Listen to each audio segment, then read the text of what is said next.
नमस्कार मित्रों, YouTube channel में आपका स्वागत है।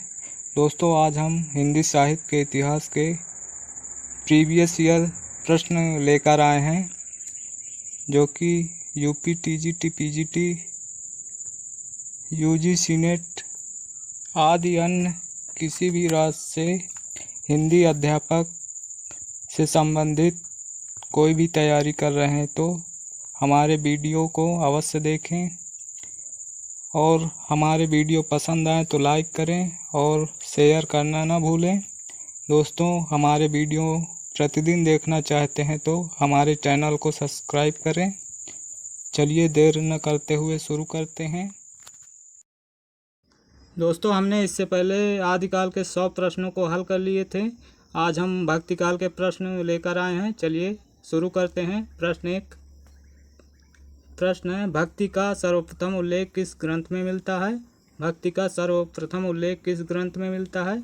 तो इस प्रश्न का उत्तर होगा विकल्प 1, श्वेत अश्वेतर उपनिषद में भक्ति का सर्वप्रथम उल्लेख मिलता है। चलिए दूसरा प्रश्न, ईस्वी सन में कितने वर्ष जोड़ने पर विक्रमी संवत बनता है?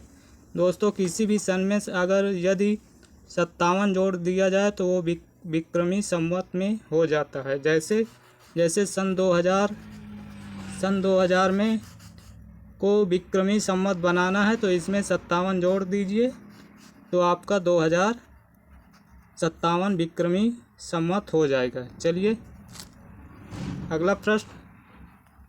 दोस्तों, इस दूसरे प्रश्न का उत्तर होगा विकल्प 2, 57 वर्ष सही है। चलिए अगला प्रश्न है, रामचंद्र शुक्ल ने भक्तिकाल के सीमांकन का निर्धारण कहाँ से कहाँ तक किया है? दोस्तों, रामचंद्र शुक्ल ने भक्तकाल को पूर्व मध्यकाल भी नाम दिया है, जो कि इन्होंने अपने इतिहास ग्रंथ में दोहरा नामकरण किया है। और भक्तिकाल का समय है दोस्तों यहाँ पर 1318 से 1643 ईस्वी, जो कि ईस्वी सन में है। अगर संवत में होता तो दोस्तों भक्तिकाल का समय 1375 विक्रमी संवत से 1700 विक्रमी संवत तक होता। यहाँ पर ईस्वी सन में दिया हुआ है तो ये 1318 से 1643 ईस्वी होगा। तो इस प्रश्न का उत्तर विकल्प 3 सही है। चलिए अगला प्रश्न है, सगुण भक्ति का मूल कहाँ माना जाता है? तो दोस्तों, सगुण भक्ति दोस्तों दक्षिणी भारत से माना जाता है। तो इस प्रश्न का उत्तर विकल्प 4 सही है। चलिए अगला प्रश्न है, निर्गुण भक्ति का आदि स्रोत कदाचित कौन सा उपनिषद माना जाता है? निर्गुण भक्ति का आदि स्रोत कदाचित कौन सा उपनिषद माना जाता है?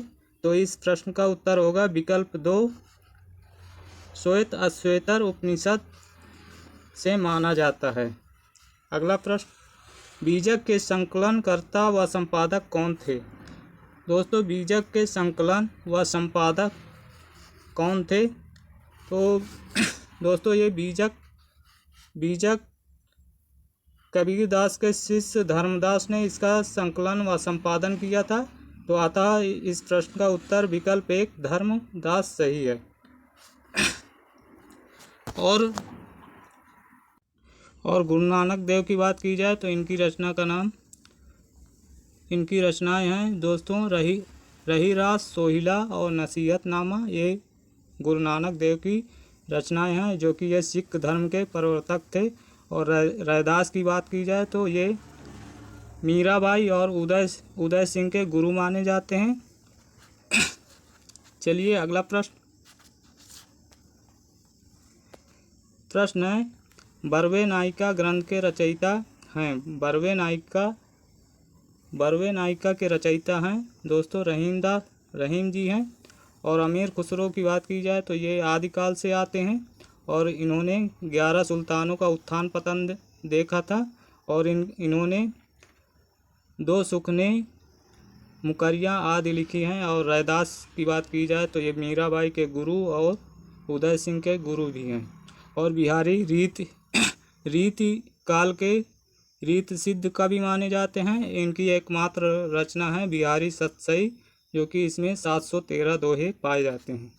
प्रश्न नंबर 8, मोहमूदगर के रचनाकार हैं। मोहमूदगर के रचनाकार हैं। इस प्रश्न का उत्तर 4 शंकराचार्य सही है। इस प्रश्न का उत्तर 4 शंकराचार्य सही है और ये अद्वैतवाद के प्रवर्तक हैं। शंकराचार्य अद्वैतवाद के प्रवर्तक हैं। और जहाँ तक गोरखनाथ की बात की जाए तो ये नाथों में नाथ संप्रदाय के प्रवर्तक हैं और गोरखनाथ की रचनाएं हैं। ज्ञान तिलक, रोमावली, प्राण संकली गोरखनाथ की रचनाएं हैं। और विकल्प 2 नाभादास की बात की जाए तो इनकी रचना है भक्तमाल, जो कि 1585 ईस्वी में इसकी रचना की गई थी और अष्टायाम इनकी रचनाएं हैं। और नंददास की बात की जाए तो नंददास की रचनाएं रूपमंजरी, रसमंजरी, रास पंचाध्यायी और अनेकार्थ मंजरी, भंवर गीत आदि रचनाएं हैं। चलिए अगला प्रश्न है सुंदर विलास की सुंदर विलास रचना है दोस्तों। इसके कवि का नाम बताना है दोस्तों। सुंदर विलास विकल्प 3 सुंदरदास की रचना है। और इनकी एक और रचना है ज्ञान समुद्र। दोस्तों इनकी एक रचना और है ज्ञान समुद्र और सुंदर विलास, ये दोनों रचनाएं सुंदरदास की हैं, जो कि ये संत कवियों में सबसे अधिक पढ़े लिखे माने जाते हैं। और कबीरदास की बात की जाए तो कबीरदास साखी शबद रामायणी, जो कि इनकी रचना मानी जाती है। रचना दोस्तों इन्होंने लिखा नहीं है, इनकी बोलियों को इनके शिष्य धर्मदास ने संकलन और संपादित किया है। दोस्तों विकल्प 2 की बात की जाए मलूक दास की, तो इनकी रचनाएं हैं रत्न खान, ज्ञान बोध, ज्ञान परोक्षी, भक्ति विवेक। एक बार फिर से बता देते हैं, मलूक दास की रचनाएं रत्न खान, ज्ञान बोध, ज्ञान परोक्षी, भक्ति विवेक। संत रैदास के बारे में आप सभी इससे पहले जान ही चुके हैं। संत रैदास मीराबाई के गुरु और उदय सिंह के गुरु हैं। चलिए अगला प्रश्न है आसदी वार किसकी रचना है। आसदी वार किसकी रचना है, तो इस प्रश्न का उत्तर होगा आसदी वार गुरु नानक की रचना है, जो कि सिख धर्म के प्रवर्तक हैं, ये माने जाते हैं, यानी कि प्रथम सिख गुरु माने जाते हैं। और इनकी रचनाएं के बारे में आसदी वार तो ये है ही रचना। इनकी और रचनाएं हैं जो कि इस प्रकार हैं रही रात, सोहिला, नसीहतनामा, ये रचनाएं हैं। और गुरु गोविंद, जो कि सिख धर्म के सबसे अंतिम यानी कि 10वें गुरु हैं। और गुरु गोविंद सिंह की रचना है चंडी चरित, विचित्र नाटक, गुरु गोविंद सिंह की रचनाएं हैं। और विकल्प 3 की बात की जाए तो गुरु अर्जुन सिंह की रचनाएं सुखमणि, 52 आखरी, 12 मासा आदि रचनाएं हैं। और विकल्प 4 की बात की जाए तो गुरु रामदास सिखों में 5वें गुरु हैं। प्रश्न 11, हरडेवाणी किसकी रचनाओं का संग्रह है। हरडेवाणी किसकी रचनाओं का संग्रह है। दोस्तों हरडेवाणी विकल्प 2 दादू की रचनाओं का संग्रह है। और इनके अलावा दादू की रचनाएं अंगबधू, काया बोली आदि हैं। अंगबधू, काया बोली और हरडेवाणी दादू की रचनाएं हैं। और विकल्प 1 की बात की जाए तो सुंदरदास संत कवियों में सबसे अधिक पढ़े लिखे।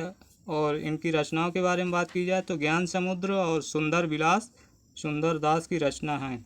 और रैदास की बात की जाए तो ये मीराबाई के गुरु माने जाते हैं। और विकल्प 4 रज्जब की बात की जाए तो इनकी रचना है शब्बगी, रज्जब की रचना है। अगला प्रश्न है रज्जब किसके सिख थे। रज्जब किसके शिष्य थे, तो इस प्रश्न का उत्तर होगा रज्जब दादू दयाल के शिष्य थे। रज्जब दादू दयाल के शिष्य थे। और रज्जब की रचना है दोस्तों शब्बगी, रज्जब की रचना है।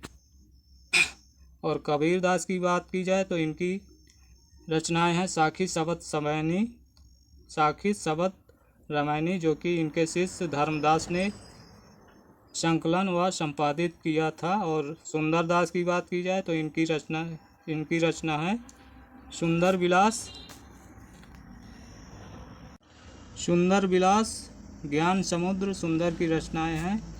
चलिए अगला प्रश्न देखते हैं। प्रश्न 13, रज्जब ने दादू की रचनाओं का संपादन किस नाम से किया? रज्जब ने दादू की रचनाओं का संपादन किस नाम से किया? दोस्तों, रज्जब ने दादू की रचनाओं का संपादन अंगबधू नाम से किया। किस नाम से? अंगबधू नाम से किया। अगला प्रश्न, निर्गुण संत कवियों में सर्वाधिक सुशिक्षित व शास्त्रज्ञ संत थे। निर्गुण संत कवियों में सर्वाधिक सुशिक्षित व शास्त्रज्ञ संत थे। दोस्तों, इस प्रश्न का उत्तर होगा विकल्प 3 सुंदरदास सही है। विकल्प 3 सुंदरदास सही है। और इनकी रचनाएं हैं ज्ञान समुद्र, सुंदर विलास। सुंदरदास की रचनाएं हैं ज्ञान समुद्र, सुंदर विलास। और दादू की रचनाएं हैं हरडेवाणी, काया बोली और अंगबधू आदि दादू की रचनाएं हैं। और रज्जब की बात की जाए तो इनकी रचना है सब्बगी, रज्जब की रचना है। अगला प्रश्न देखते हैं। प्रश्न है, प्रबंधकार कवि की भावुकता का सबसे अधिक पता ये देखने से चल सकता है कि वह किसी आख्यान के अधिक मर्म स्पर्शी स्थलों को पहचान सका है या नहीं। यह उक्ति किस आलोचक की है? यह उक्ति किस आलोचक की है? दोस्तों, इस प्रश्न का उत्तर विकल्प 2 रामचंद्र शुक्ल सही है। यह उक्ति रामचंद्र शुक्ल की है। चलिए अगला प्रश्न देखते हैं। यहाँ पर पंक्तियाँ दी हुई हैं जो कि ये बहुत ही महत्वपूर्ण पंक्ति है, अक्सर परीक्षाओं में आती रहती है। चलिए पढ़ते हैं। पंक्ति है, गोरख जगायो जोग भगत भगायो लोग। पंक्ति है, गोरख जगायो जोग भगत भगायो दो लोग। दोस्तों, अक्सर यहाँ पर परीक्षार्थी धोखा खा जाते हैं, क्योंकि यहाँ पर गोरख, ये पंक्ति में गोरख शब्द दिया हुआ है, जबकि अधिकतर लोग गोरख यहाँ पर होने पर विकल्प में जब गोरखनाथ दिया होता है तो उसी को लगा देते हैं, क्योंकि बल्कि ये पंक्ति है तुलसीदास की पंक्ति है। तो ये पंक्ति तुलसीदास की है। विकल्प 1 सही है। और जहाँ गोरखनाथ की बात की जाए तो ये नाथ संप्रदाय के प्रवर्तक थे और इनके गुरु का नाम मच्छेंद्रनाथ था। और इनकी रचनाएं हैं ज्ञान तिलक, रोमावली, प्राण संकली। इनकी रचनाएं हैं कौन सी? ज्ञान तिलक, रोमावली, प्राण संकली इनकी रचनाएं हैं। और नाभादास की बात की जाए तो इनकी रचना है भक्तमाल, जो कि 1585 ईस्वी की है। इसके अलावा इनकी रचना है अष्टयाम। इनकी 2 रचनाएं हैं, भक्तमाल जो कि 1585 ईस्वी की है और इसके अलावा अष्टयाम हैं। तो इस पंक्ति के कवि हैं गोस्वामी तुलसीदास। चलिए अगला प्रश्न देखते हैं। प्रश्न है, द्वैतवाद के संस्थापक हैं। दोस्तों, यहाँ पर द्वैतवाद के संस्थापक विकल्प 4 माधवाचार्य सही है। द्वैतवाद के संस्थापक माधवाचार्य हैं। और यहाँ पर शंकराचार्य की बात की जाए तो ये अद्वैतवाद के प्रवर्तक हैं। और वल्लभाचार्य की बात की जाए तो ये शुद्ध अद्वैतवाद के प्रवर्तक हैं। और रामानुजाचार्य की बात की जाए तो श्री संप्रदाय के प्रवर्तक है और इनका दर्शन विशिष्टा अद्वैतवाद है। ये श्री संप्रदाय के प्रवर्तक हैं। रामानुजाचार्य श्री संप्रदाय के प्रवर्तक हैं और इनका दर्शन विशिष्टा अद्वैतवाद है। चलिए अगला प्रश्न देखते हैं। प्रश्न है, अद्वैतवाद के संस्थापक हैं। तो इस प्रश्न का उत्तर विकल्प 1 अद्वैतवाद के संस्थापक शंकराचार्य हैं। अद्वैतवाद के संस्थापक शंकराचार्य हैं। विकल्प 1 सही है। और वल्लभाचार्य की बात की जाए तो वल्लभाचार्य शुद्ध अद्वैतवाद के प्रवर्तक हैं और रामानंद रामावत संप्रदाय के प्रवर्तक माने जाते हैं। और माधवाचार्य की बात की जाए तो माधवाचार्य द्वैतवाद के प्रवर्तक माने जाते हैं। प्रश्न है 19। कबीर तथा अन्य निर्गुण पंथी संतों के द्वारा अंत साधना में रागात्मिका भक्ति और ज्ञान का योग तो हुआ, पर कर्म की दिशा वही रही जो नाथ पंथियों के यहाँ थी। ये पंक्तियाँ किसकी हैं दोस्तों? ये पंक्तियाँ हैं आचार्य रामचंद्र शुक्ल की हैं। अगला प्रश्न है नामदेव जी की भक्ति किस प्रकार की है? नामदेव जी की भक्ति किस प्रकार की है? तो नामदेव जी की भक्ति विकल्प 3 सगुण व निर्गुण भक्ति है। नामदेव जी की भक्ति सगुण व निर्गुण भक्ति है। अगला प्रश्न है 21। अहिंसावाद और प्रपत्तिवाद किस संप्रदाय की देन है? अहिंसावाद और प्रपत्तिवाद किस संप्रदाय की देन है? अहिंसावाद प्रपत्तिवाद वैष्णव संप्रदाय की देन है। विकल्प 2 वैष्णव संप्रदाय सही है। अगला प्रश्न पंक्तियाँ हैं झिलमिल झगड़ा झूलते बाकी रही न काहू। झिलमिल झगड़ा झूलते बाकी रही न काहू। गोरख अटके कालपुर कौन कहावे साहू। गोरख अटके कालपुर कौन कहावे साहू। इन पंक्तियों के रचयिता हैं। इन पंक्तियों की रचयिता दोस्तों विकल्प 3 कबीर सही है। विकल्प 3 कबीर सही है। और दादू की बात की जाए तो इनकी रचनाएं हैं हरडेवाणी, अंगबधू, काया बोली आदि रचनाएं दादू की हैं। एक बार फिर से बताते हैं। हरडेवाणी, अंगबधू, काया बोली आदि रचनाएं हैं। रज्जब की बात की जाए तो ये दादू के शिष्य थे और इनकी रचना है शब्बगी। रज्जब की रचना है शब्बगी। और गोरखनाथ की बात की जाए तो ये नाथ संप्रदाय के प्रवर्तक हैं और इनकी रचनाएं हैं ज्ञान तिलक, रोमावली, प्राण संकली आदि रचनाएं हैं। चलिए अगला प्रश्न है अजगर करे न चाकरी, पंछी करे न काम, दास मलूका कह गए सबके दाता राम। दोस्तों ये बहुत ही प्रसिद्ध पंक्ति है और ये पंक्ति है विकल्प 2 मलूक दास की पंक्ति है। मलूक दास की पंक्ति है। और मलूक दास की रचनाओं की बात की जाए तो इनकी रचनाएं हैं रत्न खान, ज्ञान बोध, ज्ञान परोक्षी और भक्ति विवेक, ब्रजलीला, ध्रुव चरित आदि रचनाएं हैं। एक बार फिर से बताते हैं। रचनाएं हैं रत्न खान, ज्ञान बोध, ज्ञान परोक्षी, भक्ति विवेक, ब्रजलीला, ध्रुव चरित आदि रचनाएं हैं। और विकल्प 1 की बात की जाए दादू की रचनाएं हैं हरडेवाणी, अंगबधू, काया बोली आदि रचनाएं हैं दादू की। और सुंदरदास की रचनाएं ज्ञान समुद्र, सुंदर विलास आदि रचनाएं हैं। और ये संत कवियों में सबसे अधिक सुशिक्षित शास्त्रज्ञ कवि थे। और रज्जब की बात की जाए तो रज्जब दादू दयाल के शिष्य थे और इनकी रचना है शब्बगी, इनकी रचना है। चलिए अगला प्रश्न है रामावत संप्रदाय के प्रवर्तक कौन थे? रामावत संप्रदाय के प्रवर्तक कौन थे? दोस्तों रामावत संप्रदाय के प्रवर्तक रामानंद थे। रामावत संप्रदाय के प्रवर्तक रामानंद थे और इनकी रचनाएं एक बार देख लेते हैं। रचनाएं हैं श्री रामा अर्चन पद्धति और योग चिंतामणि, और इसके अलावा राम रक्षा स्तोत्र, और इसके बाद है आनंद भास आदि रचनाएं हैं रामानंद की। और विकल्प 1 की बात की जाए तो विकल्प 1 रामानुजाचार्य विशिष्टाद्वैतवाद दर्शन को मानने वाले थे और इनका संप्रदाय है श्री संप्रदाय। और कबीर जो कि निर्गुण काव्य धारा के सर्व प्रमुख कवि हैं कबीरदास, और इनकी रचनाएं साखी शबद रामायणी जो कि इनकी रचनाओं का संकलन इनके शिष्य धर्मदास ने किया। और यहाँ पर रैदास की बात की जाए तो रैदास मीराबाई के गुरु माने जाते हैं। चलिए अगला प्रश्न है श्री संप्रदाय के प्रवर्तक कौन माने जाते हैं? प्रश्न है, श्री संप्रदाय के प्रवर्तक कौन माने जाते हैं?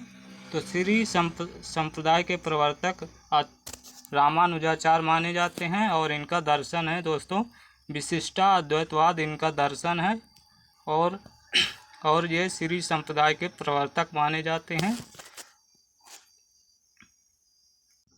और माधवाचार्य की बात की जाए तो माधवाचार्य ब्रह्म संप्रदाय के प्रवर्तक हैं तथा इनका दर्शन है द्वैतवाद इनका दर्शन है। और रामानंद की बात की जाए तो रामानंद रामावत संप्रदाय के प्रवर्तक हैं। और विष्णु स्वामी दोस्तों विष्णु स्वामी रुद्र संप्रदाय के प्रवर्तक हैं तथा इनका दर्शन है शुद्ध अद्वैतवाद इनका दर्शन है, शुद्ध अद्वैतवाद इनका दर्शन है। चलिए अगला प्रश्न है, रुद्र संप्रदाय के प्रवर्तक हैं, रुद्र संप्रदाय के प्रवर्तक हैं। तो रुद्र संप्रदाय के प्रवर्तक विकल्प 1 विष्णु स्वामी सही है। रुद्र संप्रदाय के प्रवर्तक विष्णु स्वामी हैं। दोस्तों विष्णु स्वामी रुद्र संप्रदाय के प्रवर्तक हैं और इनका दर्शन है शुद्ध अद्वैतवाद इनका दर्शन है। दोस्तों निम्बार्काचार्य की बात की जाए, निम्बार्काचार्य ये सनकादि संप्रदाय के प्रवर्तक हैं तथा इनका दर्शन है द्वैत अद्वैतवाद इनका दर्शन है, द्वैत अद्वैतवाद इनका दर्शन है। और रामानंद की बात की जाए तो ये इनका दोस्तों रामानंद रामावत संप्रदाय के प्रवर्तक हैं। और पीपा जो कि रामानंद के शिष्य माने जाते हैं, पीपा रामानंद के शिष्य माने जाते हैं। जिस प्रकार कबीरदास रामानंद के शिष्य हैं उसी प्रकार पीपा भी रामानंद के शिष्य हैं। चलिए अगला प्रश्न है ब्रह्म संप्रदाय के प्रवर्तक हैं। प्रश्न है ब्रह्म संप्रदाय के प्रवर्तक हैं। तो इस प्रश्न का उत्तर होगा ब्रह्म संप्रदाय के प्रवर्तक विकल्प 4 माधवाचार्य सही है। विकल्प 4 माधवाचार्य तथा इनका दर्शन है दोस्तों द्वैतवाद इनका दर्शन है, मध्वाचार्य का द्वैतवाद दर्शन है। और विकल्प 1 की बात की जाए तो ये विष्णु स्वामी रुद्र संप्रदाय के प्रवर्तक हैं, विष्णु स्वामी रुद्र संप्रदाय के प्रवर्तक हैं। दोस्तों विष्णु स्वामी रुद्र संप्रदाय के प्रवर्तक हैं तथा इनका दर्शन है शुद्ध अद्वैतवाद इनका दर्शन है। और विकल्प 3 रामानंद की बात की जाए तो रामानंद दोस्तों रामावत संप्रदाय के प्रवर्तक हैं। चलिए अगला प्रश्न है सनकादि संप्रदाय के प्रवर्तक हैं, सनकादि संप्रदाय के प्रवर्तक हैं। दोस्तों सनकादि संप्रदाय के प्रवर्तक विकल्प 2 निम्बार्काचार्य हैं, सनकादि संप्रदाय के प्रवर्तक विकल्प 2 निम्बार्काचार्य हैं। और दोस्तों इनका दर्शन है द्वैत अद्वैतवाद इनका दर्शन है, निम्बार्काचार्य का द्वैत अद्वैतवाद दर्शन है। और हित हरिवंश की बात की जाए तो ये राधा वल्लभ संप्रदाय के प्रवर्तक हैं, हित हरिवंश राधा वल्लभ संप्रदाय के प्रवर्तक हैं। और विकल्प 3 मध्वाचार्य की बात की जाए तो इनका ब्रह्म संप्रदाय है और इनका दर्शन है द्वैतवाद इनका दर्शन है, मध्वाचार्य का ब्रह्म संप्रदाय है और तथा ये इनका दर्शन है द्वैतवाद इनका दर्शन है। और वल्लभाचार्य की बात की जाए तो वल्लभाचार्य जी रुद्र संप्रदाय के प्रवर्तक हैं तथा इनका दर्शन है शुद्धाद्वैतवाद इनका दर्शन है। चलिए अगला प्रश्न भक्ति के आद्य कवि माने जाते हैं, भक्ति के आद्य कवि माने जाते हैं। भक्ति के आद्य कवि दोस्तों रामानुजाचार्य माने जाते हैं और इनका संप्रदाय है श्री संप्रदाय। और ये रामानुजाचार्य इनका दर्शन है दोस्तों विशिष्टा अद्वैतवाद इनका दर्शन है। और रामानंद की बात की जाए तो रामानंद रामावत संप्रदाय के प्रवर्तक हैं और इनकी रचनाएं हैं श्री रामार्चन और योग चिंतामणि, श्री रामार्चन योग चिंतामणि और राम रक्षा सोस्त और आनंद भास इनकी रचनाएं हैं। और तथा वल्लभाचार्य की बात की जाए तो ये रुद्र संप्रदाय के प्रवर्तक हैं तथा इनका दर्शन है शुद्ध अद्वैतवाद इनका दर्शन है। ये रुद्र संप्रदाय के प्रवर्तक हैं और इनका दर्शन है शुद्ध अद्वैतवाद इनका दर्शन है। और शंकराचार्य की बात की जाए तो शंकराचार्य अद्वैतवाद के प्रवर्तक माने जाते हैं। शंकराचार्य अद्वैतवाद के प्रवर्तक माने जाते हैं। दोस्तों प्रश्न है 30वां, रामानंद के शिष्यों की संख्या कितनी मानी गई है? रामानंद के शिष्यों की संख्या दोस्तों 12 मानी गई, जिनमें कबीरदास, पीपा, धन्ना सेन आदि इनके शिष्यों के अंतर्गत आते हैं। चलिए अगला प्रश्न है 31, रामानुज के दोस्तों रामानुज के गुरु का क्या नाम है? रामानुज के गुरु का नाम है दोस्तों कांचीपूर्ण रामानुज के गुरु का नाम है। और शंकराचार्य की बात की जाए तो ये अद्वैतवाद के प्रवर्तक हैं। शंकराचार्य अद्वैतवाद के प्रवर्तक हैं। और विष्णु स्वामी की बात की जाए तो ये रुद्र संप्रदाय के प्रवर्तक तथा इनका दर्शन है शुद्ध अद्वैतवाद इनका दर्शन है। शुद्ध अद्वैतवाद इनका दर्शन है। प्रश्न नंबर 32, शुद्ध अद्वैतवाद का प्रतिपादित दार्शनिक ग्रंथ है। प्रश्न है शुद्ध अद्वैतवाद का प्रतिपादित दार्शनिक ग्रंथ है। तो प्रतिपादित दार्शनिक ग्रंथ है दोस्तों विकल्प 4 उत्तर मीमांस शुद्ध अद्वैतवाद का प्रतिपादित दार्शनिक ग्रंथ है। चलिए अगला प्रश्न है योग साधना के प्रवर्तक आदि गुरु हैं। योग साधना के प्रवर्तक आदि गुरु हैं। तो इस प्रश्न का उत्तर होगा दोस्तों योग साधना के आदि गुरु हैं भगवान शिव माने जाते हैं। योग साधना के प्रवर्तक या आदि गुरु भगवान शिव माने जाते हैं।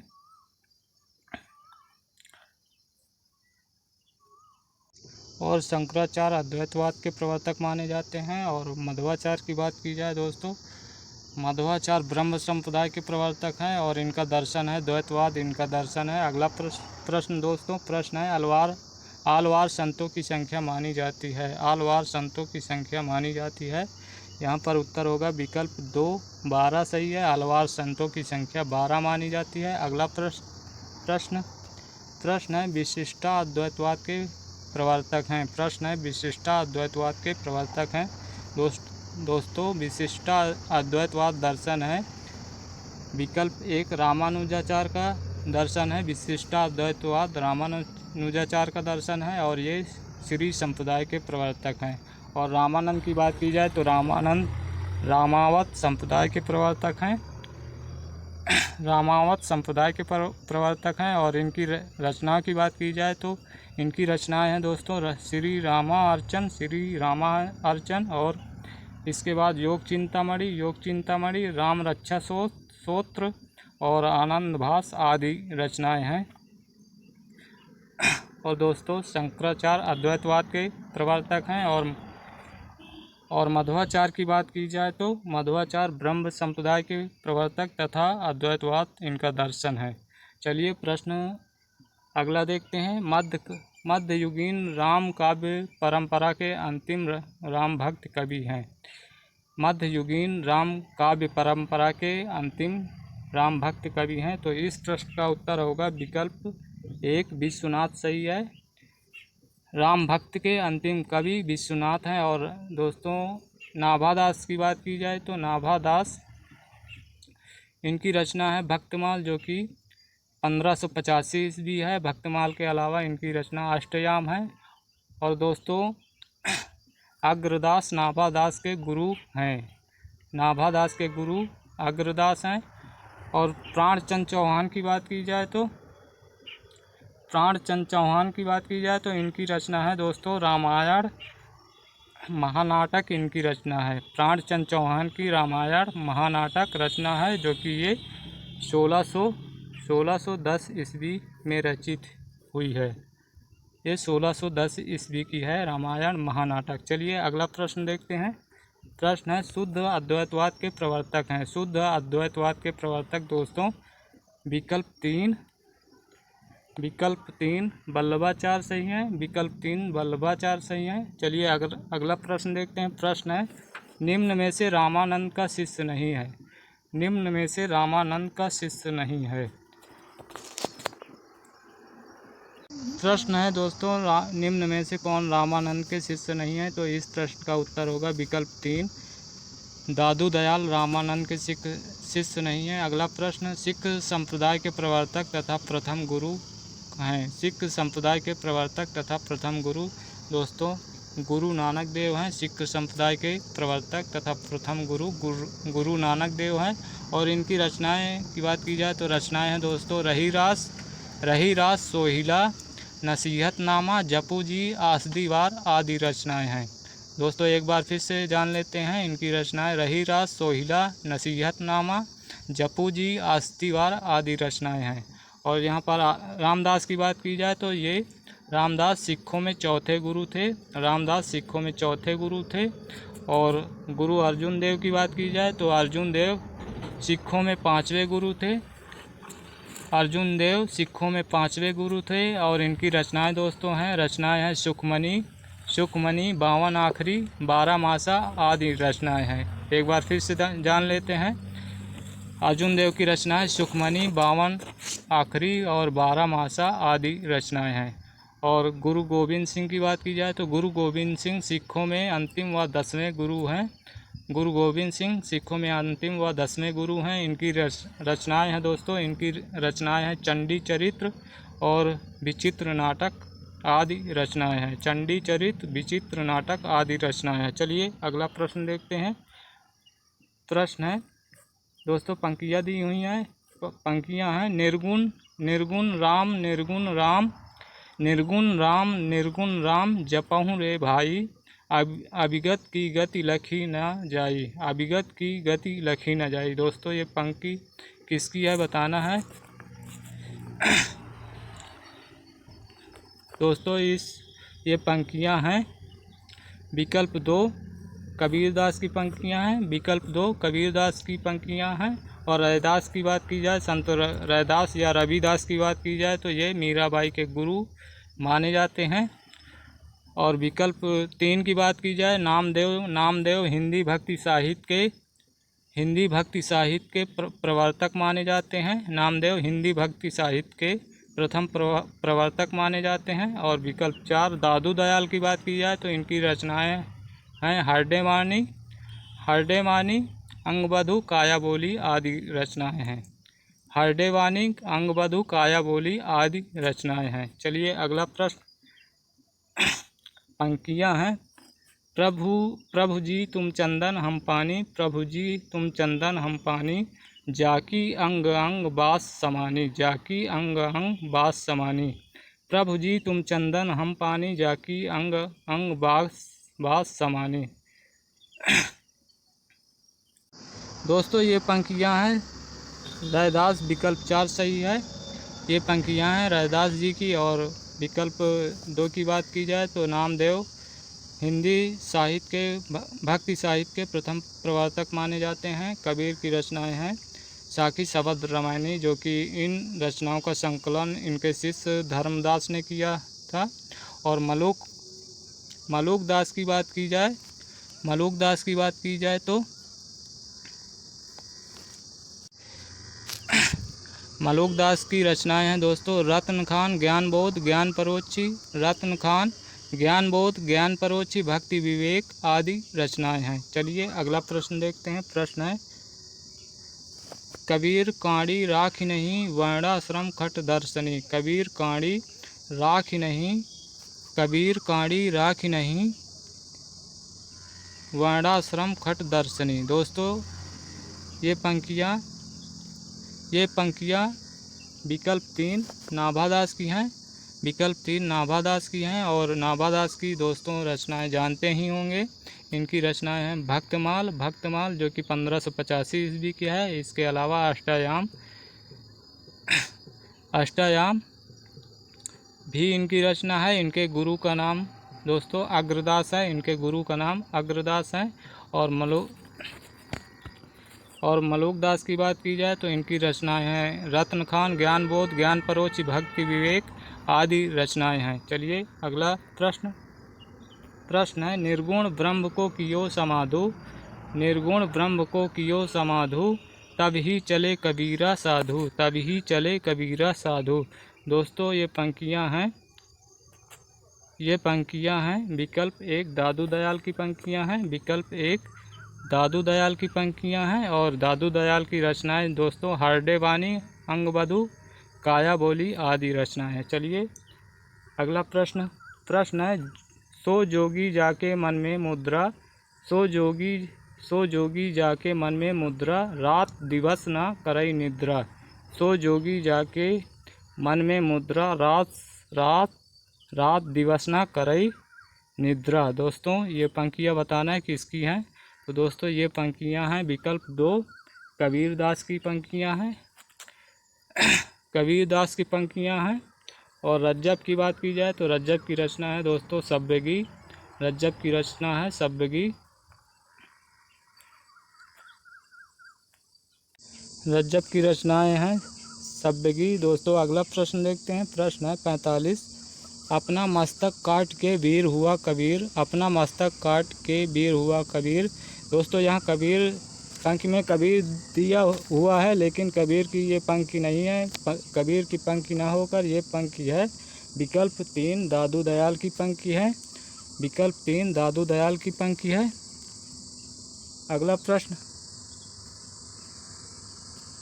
प्रश्न है किस संत कवि के पद निर्गुण वाणी के नाम से प्रसिद्ध हैं, किस संत कवि के पद निर्गुण वाणी के नाम से प्रसिद्ध हैं। तो इस प्रश्न का उत्तर होगा दोस्तों, इस प्रश्न का उत्तर होगा विकल्प चार कबीर सही है। निर्गुण वाणी के नाम से प्रसिद्ध हैं कबीर के पद। चलिए अगला प्रश्न देखते हैं। प्रश्न है रैदास के पद किस नाम से प्रसिद्ध हैं, रैदास के पद किस नाम से प्रसिद्ध हैं। रैदास के प्रश्न दोस्तों विकल्प एक वाणी नाम से प्रसिद्ध हैं, विकल्प एक वाणी नाम से प्रसिद्ध हैं। और कबीर के पद दोस्तों निर्गुण वाणी नाम से प्रसिद्ध हैं। चलिए अगला प्रश्न देखते हैं। प्रश्न है मीमांस दर्शन किसका है, मीमांस दर्शन दोस्तों मीमांस दर्शन है जैमिनी का है, विकल्प दो सही है जैमिनी। और कणाद का दर्शन है दोस्तों वैशेषिक दर्शन, कणाद का वैशेषिक दर्शन। और पतंजलि की बात की जाए महर्षि पतंजलि का दर्शन है योग दर्शन, महर्षि पतंजलि का दर्शन है योग दर्शन। और गौतम मुनि का दर्शन है न्याय दर्शन, गौतम मुनि का दर्शन है न्याय दर्शन, गौतम मुनि का दर्शन है। अगला प्रश्न है शाक्य दर्शन किसका दर्शन है, शाक्य दर्शन किसका दर्शन है। तो यहाँ पर उत्तर होगा शाक्य दर्शन कपिल मुनि का दर्शन है, कपिल मुनि का दर्शन है। और विकल्प एक निम्बार्क की बात की जाए तो निम्बार्काचार्य का दर्शन शनक संप्रदाय निम्बार्काचार्य का दर्शन है। और विकल्प दो की बात की जाए इससे पहले भी आप सभी देख चुके हैं, विकल्प दो जैमिनी का मीमांस दर्शन है, और कणाद का वैशेषिक दर्शन है, चलिए अगला प्रश्न है 50 योग दर्शन किसका है, योग दर्शन दोस्तों विकल्प चार पतंजलि का है, योग दर्शन विकल्प चार पतंजलि का है। और निम्बार्काचार्य इसके पहले प्रश्न में देख चुके हैं, निम्बार्काचार्य शनक संप्रदाय के प्रवर्तक हैं, निम्बार्काचार्य का दर्शन है शमक संप्रदाय। और कपिल मुनि का सांख्य दर्शन है, और कणाद का वैशेषिक दर्शन है, चलिए अगला प्रश्न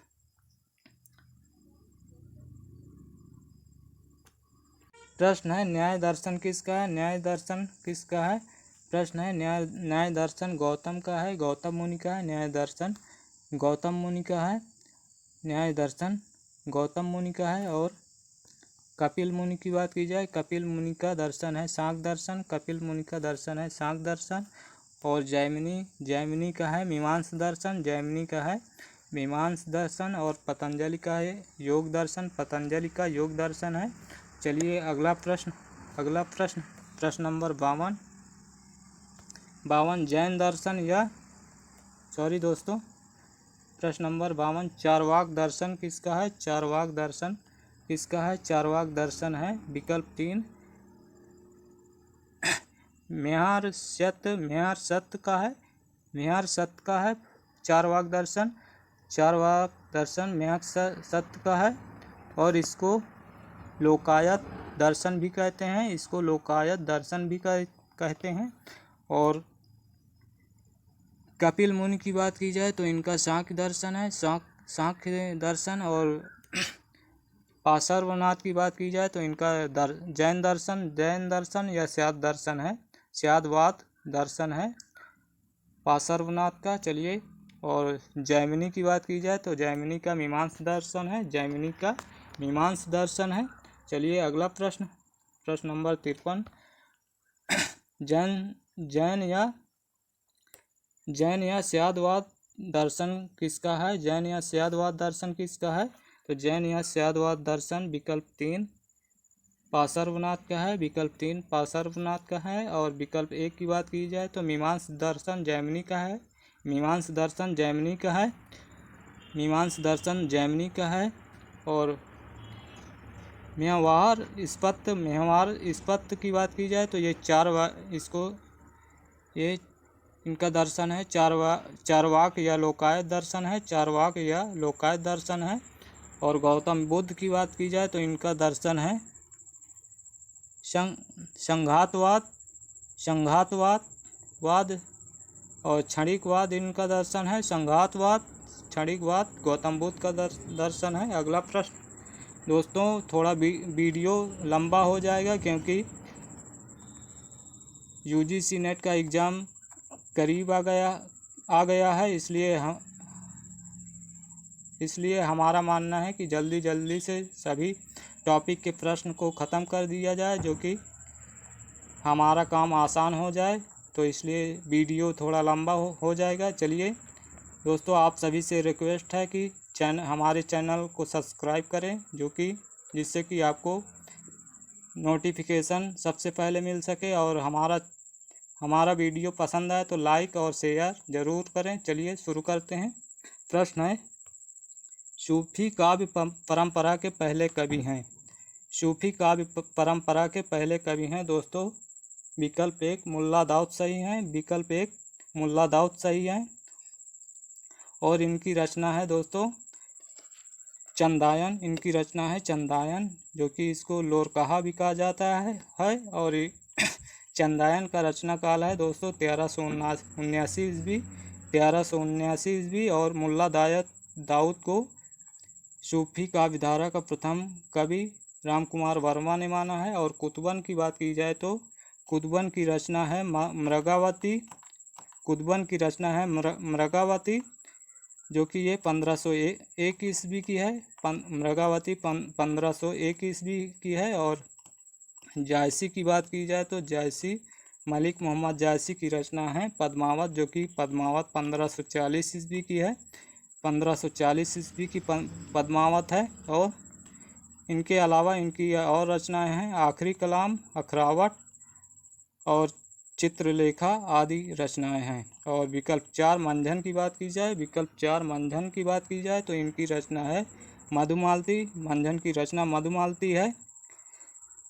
और इसका रचना काल है दोस्तों 1545 ईस्वी, मधुमालती का रचना काल है। चलिए अगला प्रश्न है, सत्यवती कथा के रचयिता हैं? सत्यवती कथा के रचयिता हैं दोस्तों, सत्यवती कथा के रचयिता ईश्वरदास हैं, सत्यवती कथा के रचयिता ईश्वरदास हैं। और सत्यवती का रचना काल है दोस्तों 1501 ईस्वी है। और जायसी की बात की जाए तो इनकी रचना है पद्मावत, ये इसका रचना काल है 1540 ईस्वी। और मुल्ला दाऊद की बात की जाए तो इनकी रचना है चंदायन चंदायन है इनकी रचना, और इनका चंदायन का रचना काल है 1379 ईस्वी। और उस्मान की बात की जाए तो उस्मान की रचना है चित्रावली। चित्रावली उस्मान की रचना है, और उस्मान की रचना चित्रावली।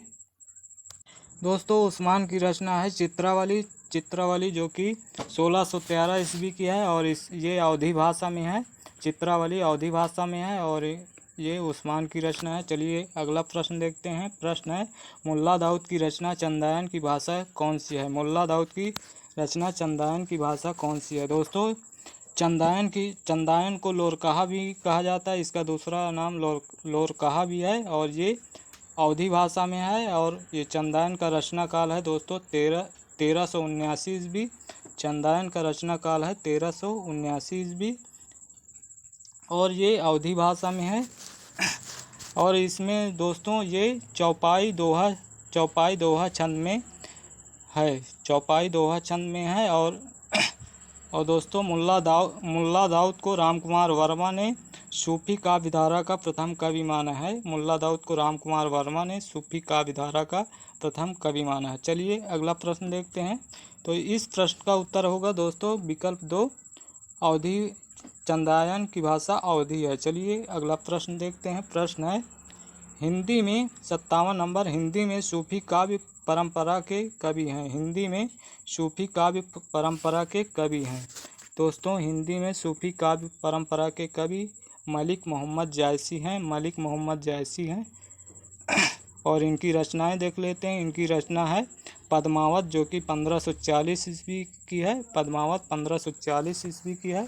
और पद्मावत के अलावा इनकी रचनाएं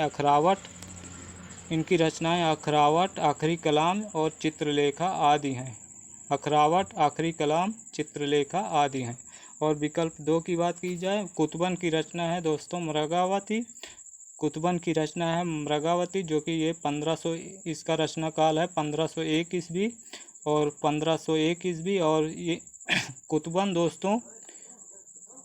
कुतुबन को आचार्य रामचंद्र शुक्ल ने सूफी काव्यधारा का प्रथम कवि माना है। सूफी काव्यधारा का प्रथम कवि शुक्ल ने कुतुबन को माना है। चलिए और विकल्प 3 की बात की जाए, मंझन की रचना है दोस्तों मधुमालती, जो कि इसका रचना काल है 1545 ईस्वी। मधुमालती का रचना काल है 1545 ईस्वी। और मुल्ला दाऊद की बात की जाए, इनकी रचना का नाम है चंदायन या लोरकहा। चंदायन या लोरकहा, इसका रचना काल है 1379 ईस्वी। 1379 ईस्वी। चलिए अगला प्रश्न है, आखिरी कलाम किस सूफी की रचना है? आखिरी कलाम किस सूफी कवि की रचना है? दोस्तों आखिरी कलाम विकल्प 4 मलिक मोहम्मद सूफी कवि की रचना है। मलिक मोहम्मद सूफी कवि की रचना है। दोस्तों आखिरी कलाम में कयामत का वर्णन है तथा बादशाह बाबर की प्रशंसा इसमें मलिक मोहम्मद ने की है। आखिरी कलाम में कयामत का वर्णन है तथा मुगल बादशाह बाबर की प्रशंसा मलिक मोहम्मद जायसी ने की है। और मंझन की बात की जाए तो इनकी रचना का नाम है मधुमालती। मधुमालती का रचना काल है दोस्तों 1545 ईस्वी। और कासिम शाह की बात की जाए, कासिम शाह की रचना है दोस्तों हंस जवाहिर। कासिम शाह की रचना है हंस जवाहिर, जो कि इसका रचना काल है 1381। सॉरी दोस्तों, माफ़ी चाहता हूँ। कासिम शाह की रचना हंस जवाहिर का रचना काल है 1731 ईस्वी। 1731 ईस्वी। और शेख नबी की बात की जाए तो शेख नबी की रचना है ज्ञानदीप। शेख नबी की रचना है ज्ञानदीप, इसका रचना काल है 1619 ईस्वी। ज्ञानदीप का रचना काल है 1619 ईस्वी। और आखिरी कलाम सूफी कवि की रचना है। आखिरी कलाम सूफी कवि की रचना है। चलिए अगला प्रश्न है, जायसी के किस काव्य में देवनागरी वर्णमाला के एक एक अक्षर को लेकर सैद्धांतिक बातें कही गई हैं? दोस्तों इस प्रश्न का उत्तर है विकल्प 3। विकल्प 3 अखरावट सही है। अखरावट में जायसी जायसी ने देवनागरी वर्णमाला के एक एक अक्षर को लेकर सैद्धांतिक बातें की हैं।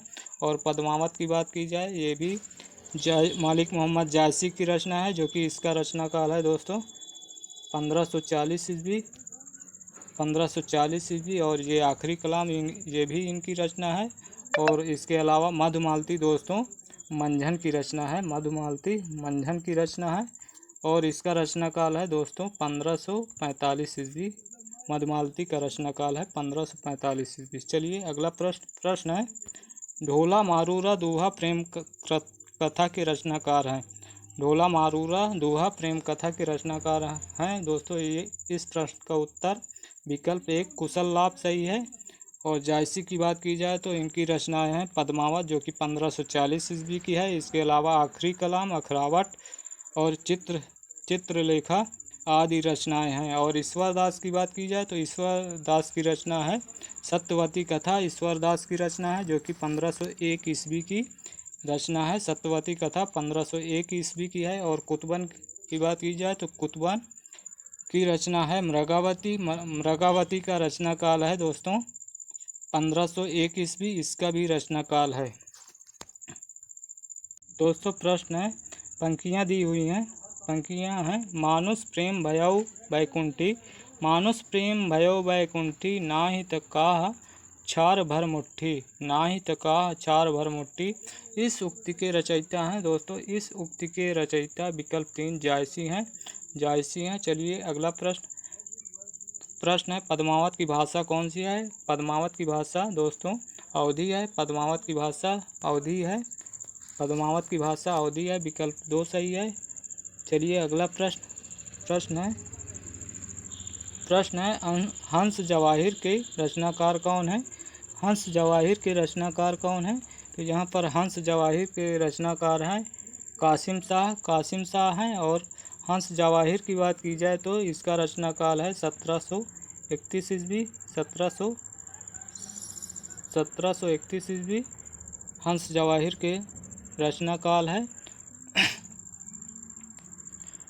और जायसी की बात की जाए तो इनकी रचनाएं हैं पद्मावत, जो कि 1540 ईस्वी की है। और इसके अलावा आखिरी कलाम और चित्रलेखा आदि रचनाएं हैं। और मंझन की बात की जाए तो इनकी रचना है मधुमालती, और मधुमालती का रचना काल है 1545 ईस्वी। और नूर मोहम्मद की बात की जाए तो नूर मोहम्मद की रचनाएं हैं इंद्रावती का रचना काल है दोस्तों 1744 ईस्वी। इंद्रावती का रचना काल है 1744 ईस्वी। और इसके अलावा नूर मोहम्मद की रचना अनुराग बांसुरी का रचना काल है 1764 ईस्वी है। चलिए अगला प्रश्न देखते हैं। प्रश्न है 64, इंद्रावती और अनुराग बांसुरी जैसी सुप्रसिद्ध रचनाओं के रचनाकार कौन है? तो दोस्तों इंद्रावती का रचना काल है 1744 ईस्वी।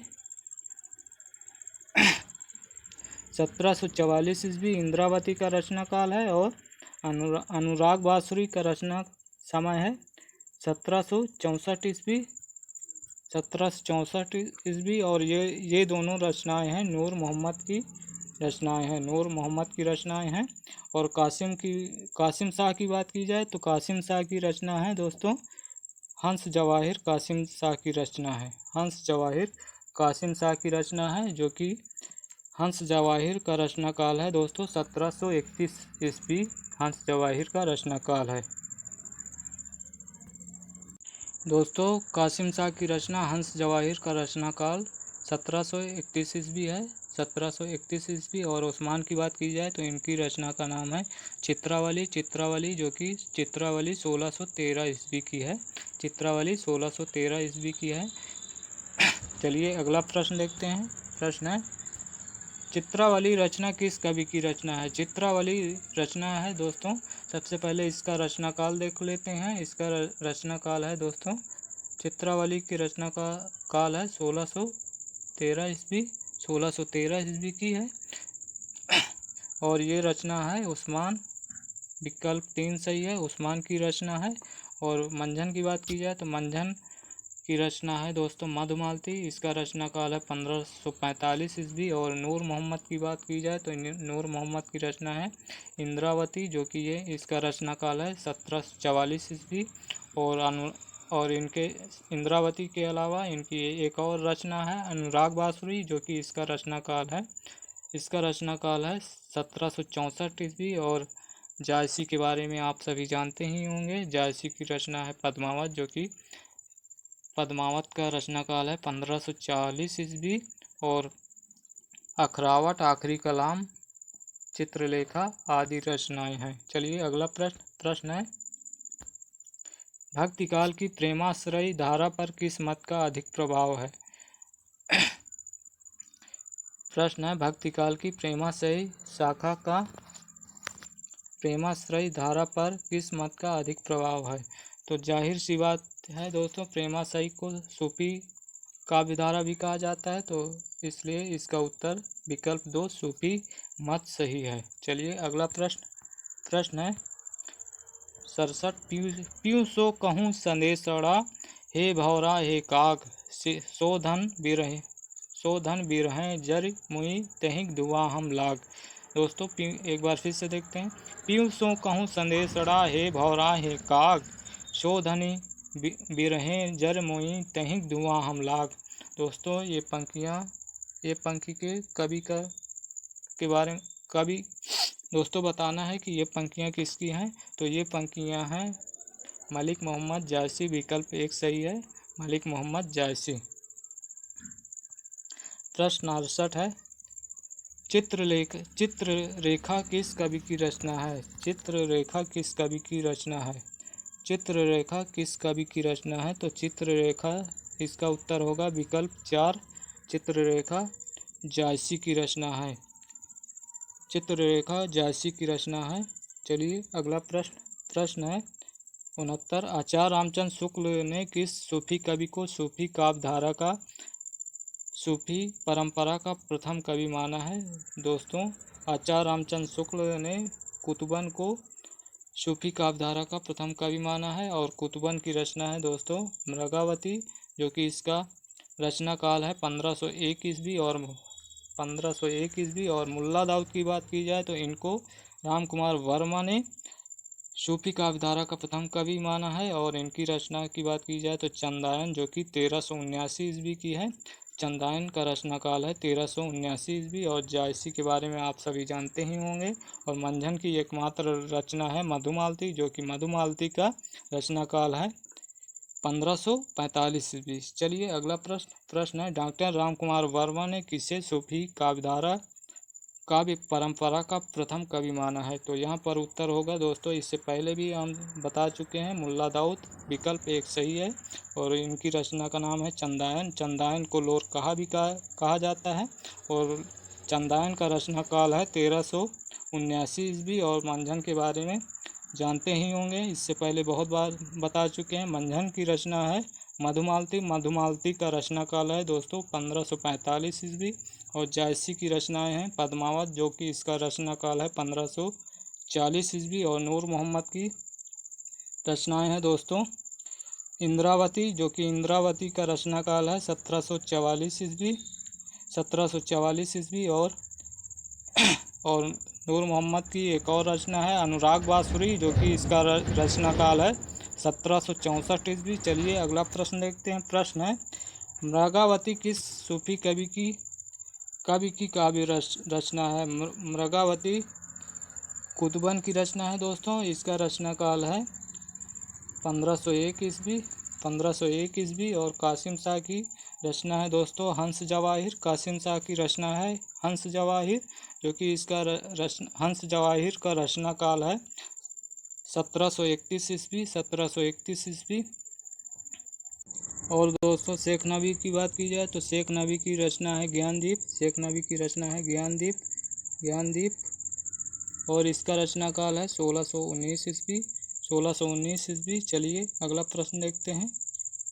प्रश्न है 72, मधुमालती के रचयिता कवि हैं? मधुमालती की रचना काल सबसे पहले देख लेते हैं। इसका रचना काल है 1545 ईस्वी। और ये मंझन की रचना है, विकल्प 1 सही है, मंझन की रचना है मंझन की रचना है। और लालचंद की बात की जाए तो लालचंद की रचना है पद्मिनी चरित्र। पद्मिनी चरित्र लालचंद की रचना है। और कुतुबन की बात की जाए तो इनकी रचना है मृगावती, जो कि मृगावती का रचना काल है 1501 ईस्वी। और कुतुबन को सूफी का प्रथम कवि रामचंद्र शुक्ल ने माना है। और जायसी की रचनाएं हैं पद्मावत, जो कि 1540 ईस्वी। और इनके अलावा अखरावट, आखिरी कलाम और चित्रलेखा आदि हैं। चलिए अगला प्रश्न है, पद्मिनी चरित्र के रचयिता कौन है? तो पद्मिनी चरित्र के रचयिता विकल्प 4 लालचंद सही है। और ईश्वर दास की बात की जाए तो इसमें ईश्वर दास की रचना है दोस्तों सत्यवती कथा। सत्यवती कथा जो कि इसका रचना काल है 1501 ईस्वी। चलिए तो पद्मिनी चरित्र के रचयिता लालचंद हैं। चलिए अगला प्रश्न है, पंक्तियाँ दी हुई हैं। प्रश्न है, कब घर में बैठे रहें नाहिन हाट बाजार। कब घर में बैठे रहें नाहिन हाट बाजार। मधुमालती मृगावती पोथी देव उचार। दोस्तों ये पंक्तियाँ हैं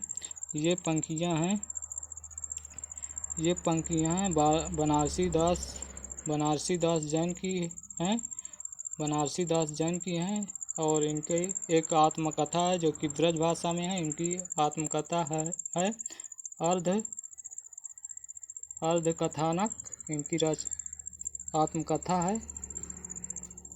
कथानक। इनकी आत्मकथा है। चलिए अगला प्रश्न देखते हैं। प्रश्न है, विक्रम धसा प्रेम